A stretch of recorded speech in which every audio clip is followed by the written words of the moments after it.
Қайырлы күн достар, сіздермен Әсем. Бүгін лаваш салмасын дайындаймыз. Міндетті түрде видеоның соңына дейін көріңіздер.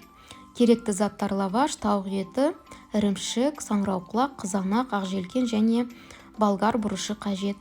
Ең алдымен біз саңырауқұлақтарымыздың барлығын ұсақтап турап аламыз және оны бөлек ыдысқа саламыз. Мен алдын ала тауық етін ұсақтап турап қойдым. Одан кейін дәл солай қызанағымызды да ұсақтап тураймыз және болгар бұрышын. Қызып тұрған табамызға май құйып, тауығымызды салып, біраз қуырамыз. Оның үстіне саңырауқұлақтарымызды саламыз. Жақсылап араластырамыз. Біраз су тартылғаннан кейін үстіне тұз салып және оның үстіне қызанағымызды салып, тағы да араластырамыз. Ең соңында болгар бұрышын саламыз. Барлығын араластырып, бөлек ыдысқа салып аламыз. Және ірімшігімізді үккіштен өткізіп аламыз. Салмамыз дайын.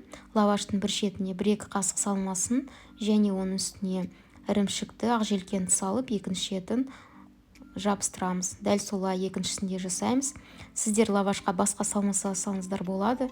Тек көкөністер, етсіз де жасауға болады, немесе ірімшікпен де жасауға болады. Табамызды қыздырып, лавашымыздың екі шетін қызартып аламыз. Екі шеті қызарғаннан кейін үстіне ірімшік салып, қақпағын біраз уақытқа жауып қоямыз. Ішіндегі салмасы толықтай еріді, ірімшігі. Иісі, дәмі өте керемет. Әсіресе балаларға қатты ұнайды. Балалардың бокстарына салып берсеңіздер ыңғайлы. Және таңғы асқа да өте тойымды әрі дәмді.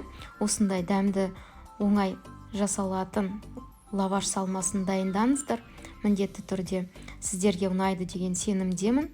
Менің каналыма лайк басып, комментария жазуды ұмытпаңыздар.